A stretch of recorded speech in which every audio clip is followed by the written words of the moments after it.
जब संधि पढ़ते हैं।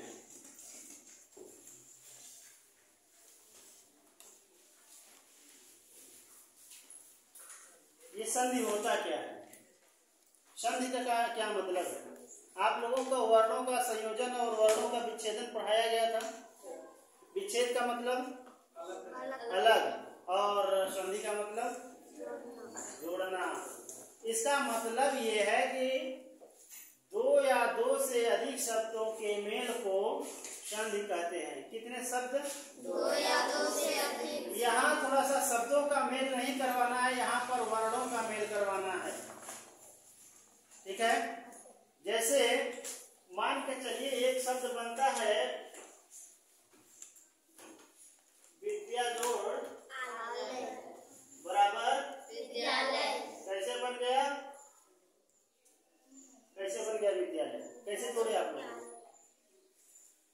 यहाँ पर देखिए दो वर्ण हुआ, एक तो यहाँ ये वाला वर्ण और एक तो ये वाला वर्ण। इन दोनों वर्णों का संयोग हुआ, मेल हुआ, इसी को संधि कहते हैं। इसका मतलब जरूरी नहीं है कि केवल यही दो वर्ण हो सकता है, 3 भी हो सकता है, 4 भी हो सकता है, 5 भी हो सकता है। तो दो या दो से अधिक वर्णों का जहां पर मेल हो जाए उसे संधि कहते हैं। संधि का एक सामान्य रूप से समझिए, संधि का मतलब होता है मित्रता। इतिहास तो आप लोग पढ़े हैं, इतिहास में भी आप लोगों ने पढ़ा होगा कि एक राजा दूसरे राजा से लड़ता झगड़ता है ना। जब लड़ता झगड़ता है और किसी कारणवश वो जब आपस में एक हो जाते हैं, आपस में मित्रता हो जाती है, उसी को क्या कहते हैं? संधि। आप लोग भी जो है क्लास में आपके भी होते हैं, कुछ बच्चे ऐसे होते हैं आपस में लड़े झगड़े, फिर कुछ ऐसा परिस्थिति आया कि दोनों मित्र हो गए, इसका मतलब संधि हो गए, मिल गए ना। पहले तो टूटे फूटे अलग अलग थे, अब जब टूटे फूटे अलग थे अब एक हो गए, उसी की संधि कहते हैं। अब मान के चलिए दो मित्र आपस में बहुत घनिष्ठ हैं और घनिष्ठता के साथ साथ उन दोनों में आपस में बहुत ही स्नेह है और किसी कारणवश वो आपस में कोई त्रुटि हो जाती है, आपस में फिर वो लड़ने झगड़ने लगते हैं। इसका मतलब संधि तो थे, मित्र तो थे, लेकिन किसी कारण वो सब अलग हो गए, इसका मतलब विच्छेद हो गया। तो संधि का शाब्दिक अर्थ ही होता है मित्रता, आपस में मिले हुए जो शब्द हैं उसे संधि कहते हैं। ठीक है, अब बात आती है कि संधि के भेद कितने होते हैं। कई संधि किसी को मालूम है संधि के कितने प्रकार होते हैं? किसी को मालूम? पूजा, संधि के कितने भेद होते हैं? संधि के 3 भेद होते हैं। नंबर 1 स्वर संधि ना, और नंबर 2 व्यंजन संधि, नंबर 3 विसर्ग संधि। यही 3 संधियां होती हैं, मुख्य रूप से ये 3 संधि होते हैं। अच्छा, जब संधि करना है, आपस में जोड़ना ही है, ये 3 नाम रखने का क्या जरूरत पड़ गया? इन तीनों का नाम रखने का प्रमुख कारण ये है कि अच्छा, आप लोग स्वर और व्यंजन पहचानते हैं नहीं पहचानते हैं? आ ई उ री ये सब क्या है? स्वर। तो जिस संधि में केवल और केवल स्वर का कमाल हो, जिस संधि में केवल स्वर ही मिले, उसे स्वर संधि कहते हैं। और जिस संधि में केवल और केवल व्यंजन, जैसे क ख ग घ ये सब व्यंजन है, तो जहां पर केवल और केवल व्यंजन अथवा व्यंजन और स्वर दोनों रहे वो व्यंजन संधि होते हैं। और जहां पर विसर्ग जानते कैसे लिखा जाता है? ये विसर्ग है। तो जहां पर केवल और केवल विसर्ग रहे और व्यंजन रहे उसे जो है विसर्ग संधि कहते हैं। तो 3 संधि इस प्रकार हुए, स्वर, व्यंजन और विसर्ग। स्वर, जहाँ स्वरों का आपस में तालमेल हो उसे स्वर संधि, जहाँ पर व्यंजन का आपस में तालमेल हो वो व्यंजन संधि, और जहाँ पर व्यंजन और विसर्ग का तालमेल हो वहाँ पर विसर्ग संधि होता है। तो ये 3 प्रकार के भेद हुए स्वर संधि के। अब हम लोग सबसे पहले स्वर संधि को पढ़ेंगे। अब स्वर संधि को देखेंगे। स्वर संधि के कितने भेद होते हैं? किसी को मालूम है स्वर संधि के कितने भेद होते हैं? नहीं। सबसे पहले ये समझ लेना है कि संधि के भेद कितने होते हैं? 3, स्वर, व्यंजन और विसर्ग। अब कह रहे हैं कि अब हम लोग स्वर संधि पढ़ेंगे पहला नंबर। तो स्वर संधि के कितने भेद होते हैं? तो उसके भी एक बात किया जाए तो स्वर संधि के 5 भेद होते हैं। नंबर 1 होता है, नंबर 1 पर होता है दीर्घ स्वर संधि। नंबर 2 होता है पूर्ण स्वर संधि। नंबर 3 होता है वृद्धि स्वर संधि। नंबर 4 होता है यण स्वर संधि। और नंबर 5 आपका होता है अयादि।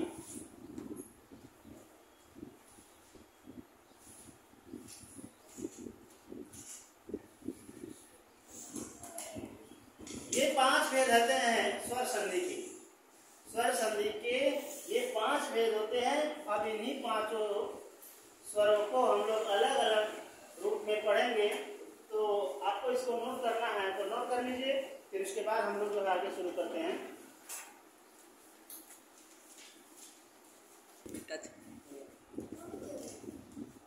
देखिए,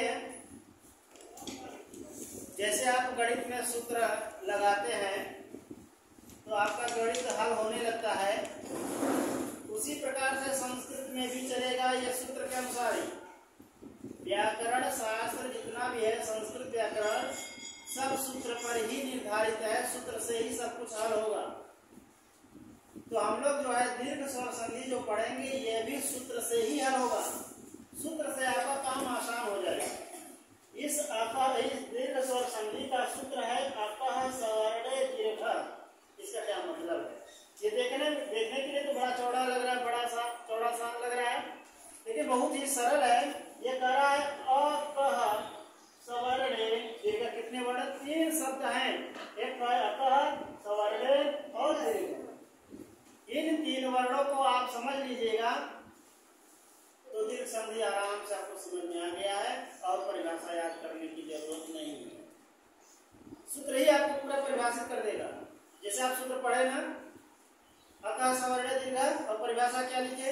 अक प्रत्याहार के बाद कोई समान वर्ण आए तो दोनों के स्थान पर दीर्घ हो जाता है। अगर जो समझदार होगा सूत्र से मैच करा लिया होगा, परिभाषा और सूत्र मैच करा लिया होगा। क्यों? देखिए, पहला वर्ण हम लोग देखते हैं अतः।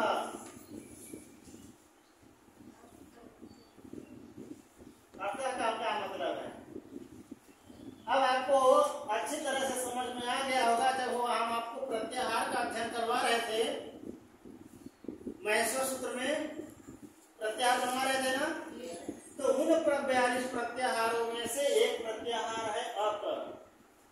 इसका मतलब फ से शुरू करना है, कहां तक चलना है? क तक। अब कितने वर्ड आए?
केवल और केवल री होता है, ये कभी बड़ा नहीं होता।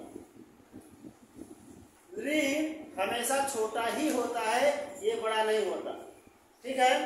अब आप चाहें तो यहाँ भी आप आ कर सकते हैं और यहाँ भी आप चाहे तो बड़े ई कर सकते हैं, यहाँ भी बड़ा ऊ कर सकते हैं और यहाँ भी बड़ा री कर सकते हैं, और ये जैसा है वैसा है।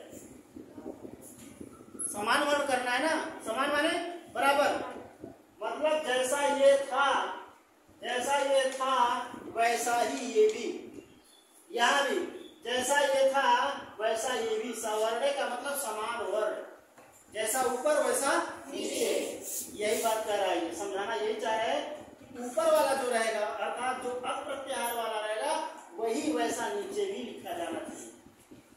ये देखिए ये तालिका है, इस तालिका को आप समझ लेंगे तो दीर्घ स्वर संधि का जितना उदाहरण रहेगा आप स्वतः हल करना सीख जाएंगे। छोटा से बड़ा ना सर। हाँ देखिए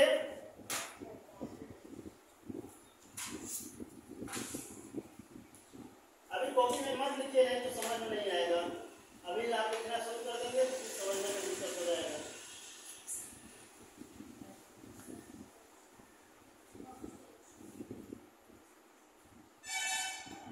अब दूसरा वाला वर्ड क्या कर रहा है, दीर्घ। दीर्घ माने क्या होता है,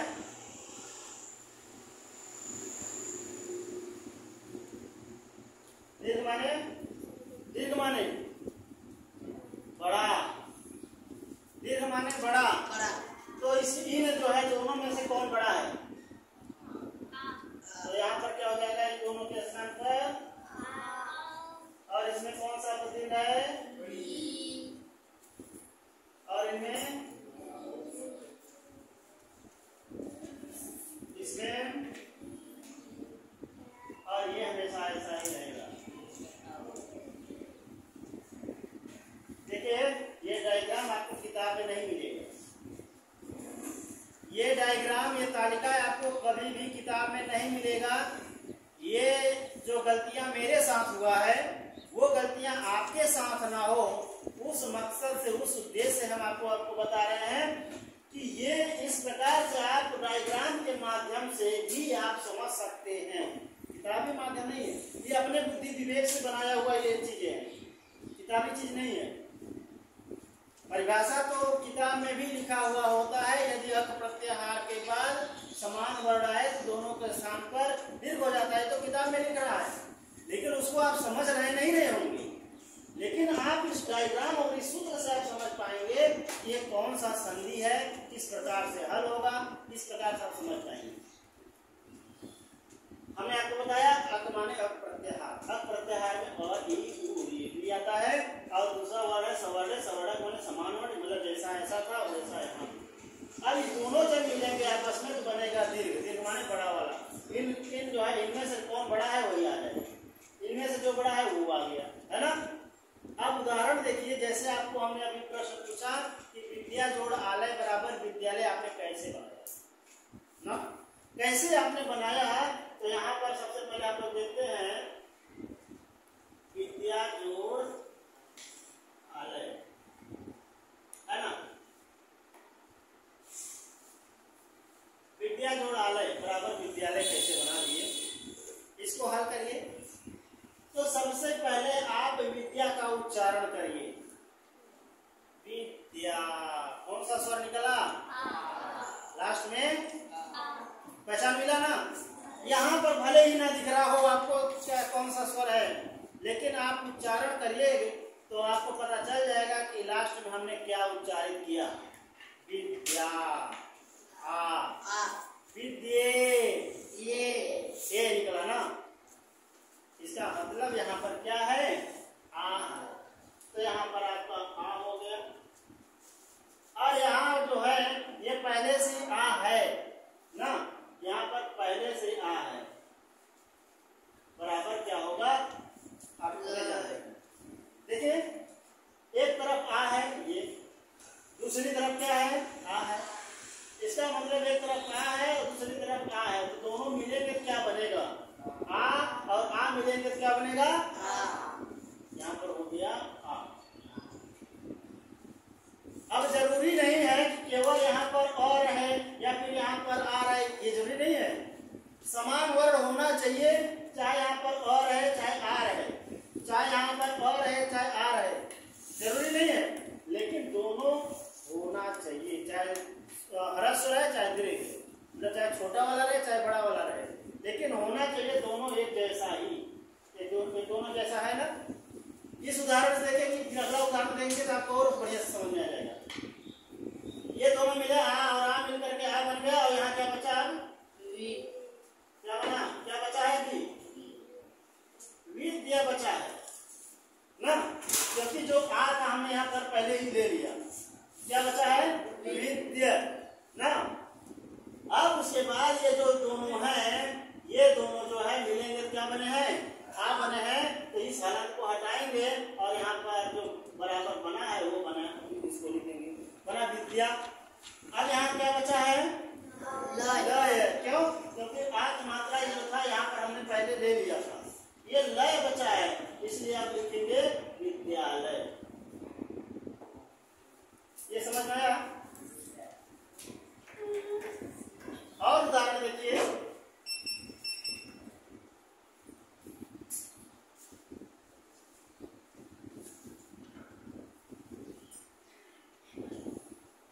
में जोड़ आलय, यहाँ पर हिम जोड़ आलय।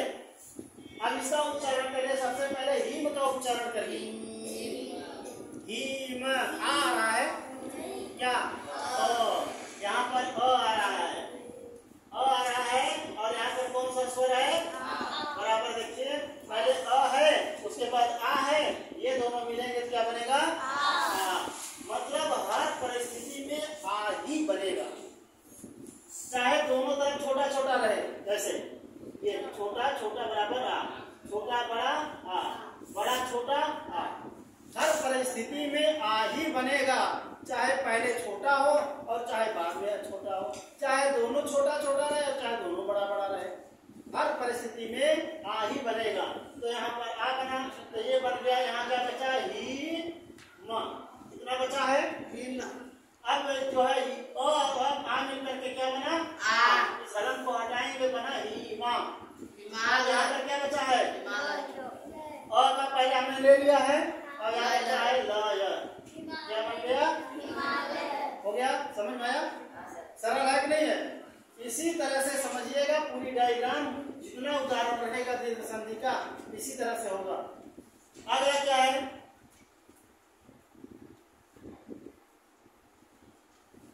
जैसे मान के चलिए जो लिखते हैं, इससे आई नहीं सही है नहीं है?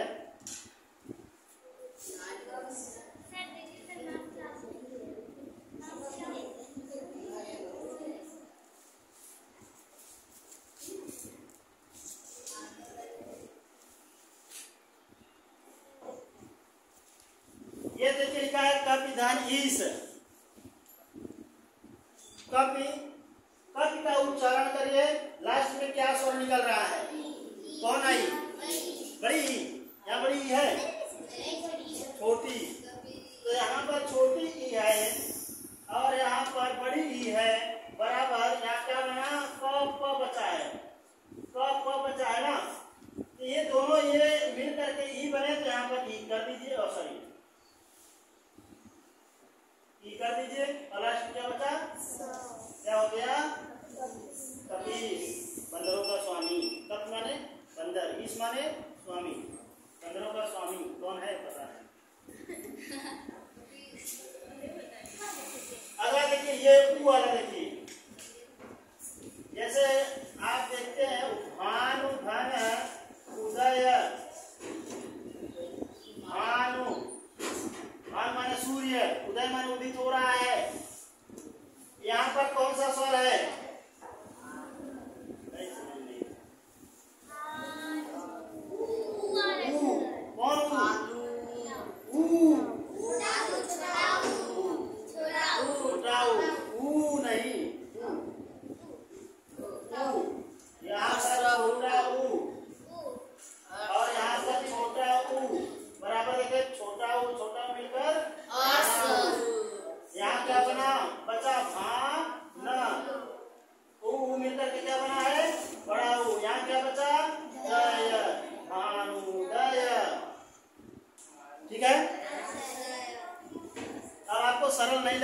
नहीं लग रहा है कि कठिन लग रहा है पता नहीं, लेकिन मेरे अनुसार ये सबसे अच्छा तरीका है पढ़ाने का। किताबी भाषा नहीं है, ये अपने से बनाया हुआ चीज है, कैसे आपको समझ में आए। अब देखिए अब ये वाला देखते हैं। एक तो है मान के चलिए पितृ जोड़ रीढ़, ठीक है। देखिए यहाँ पर कौन सा री है, छोटा री, यहाँ पर भी छोटा री बराबर कौन सा री, री। यहाँ क्या बचा ईत ना, उसके बाद दोनों मिलकर के जो री री था क्या मिला, फिर क्या बना है, अब वह जोड़ते हैं पितृयम, ठीक है। ये आपका जो है दीर्घ स्वर संधि हुआ।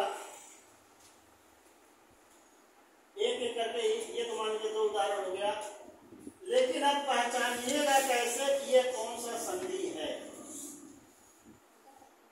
सबसे बड़ा चैलेंज की बात तो यही है कि कैसे आप पहचानिएगा कि ये दीर्घ स्वर संधि है, कैसे पहचानेंगे। जैसे मान के चलिए विच्छेद किया हुआ है, तब तो आप जान जाएंगे कि यहाँ पर आ है, इसका मतलब दीर्घ संधि है। यहाँ भी आ है दीर्घ संधि, यहाँ पर ऊ है तो दीर्घ संधि, यहाँ भी ई है तो दीर्घ संधि। लेकिन जब इकट्ठा हुआ रहेगा तब कैसे जानेंगे कि यह जो है दीर्घ संधि है, कैसे पहचानेंगे। विच्छेद किया हुआ संधि करना आसान है, लेकिन अगर संधि किया हुआ है तो विच्छेद करना कितना दिक्कत है। आपको पहचानना है, कैसे पहचानिएगा कि ये दीर्घ संधि है। जैसे उस वाक्य उस पद में या उस शब्द में जहां पर देखिए लगा हो आ, ठीक है, आ लगा रहे बीच में या फिर कहीं भी आसपास, तो समझ लीजिएगा कि एक अनुमान लगा लीजिएगा ये दीर्घ संधि है, क्योंकि दोनों जुड़ता है तो आ बनता है। उसी तरह से यहाँ भी यहाँ पर आ है, इसलिए आप समझ जाइएगा कि दीर्घ संधि है। अभी आगे संधि पढ़ाएंगे तो कंफ्यूज होंगे, सोचेंगे दीर्घ संधि है कि गुण संधि है, वृद्धि क्या है, तो कंफ्यूज होने लगिएगा, पहचान करने में दिक्कत होगा। इसलिए अभी से पहचान कर लीजिए। जब बीच में आ लगा रहे या फिर यहाँ भी आ लग जाए, यहाँ आ लग जाए, तो जान लीजिए ये दीर्घ संधि है। अब उसके बाद जब मान के चलिए जब यहाँ पर दीर्घ ई लग जाए, बड़ी ई लग जाए, तो समझ लीजिएगा कि यह दीर्घ संधि है। अगर यहाँ पर छोटी ई लगता तो तब नहीं, दीर्घ होना चाहिए, ई होना तो चाहिए लेकिन दीर्घ। अगर दीर्घ ऊ लगा है तो समझ जाइएगा यह जो है दीर्घ संधि है। अब री वाला तो आप जानिए जाएंगे, उसमें कोई दिक्कत नहीं होगा। मेन चीज है यही तीन दोनों पहचानने में। जहां पर आ लगा रहे तो दीर्घ संधि, जहां पर दीर्घ ई लगा रहे तो दीर्घ संधि, जहां पर दीर्घ ऊ लगा रहे तो भी दीर्घ संधि, ठीक है। बाकी जो है दीर्घ री लगा रहेगा तो आप जानिए जाएंगे ये दीर्घ संधि है। और ये जो री है, री हमेशा छोटा ही होता है, इसका दीर्घ नहीं होता है, ऑलरेडी छोटा ही होता है। इसका भी जो है शब्द बनता है तवल री धन रिकार बराबर तवल रिकार, वैसा जैसा है वैसा रहेगा, तो री को एक कर देंगे बस, ठीक है। तो ये आज हम लोग जो है दीर्घ स्वर संधि पढ़ रहे हैं, पढ़े। अब उसके बाद हम लोग अगला संधि को शुरू करेंगे। कौन सा संधि? गूढ़ स्वर संधि, ठीक है। गूढ़ स्वर संधि को हम लोग देखेंगे फिर अगले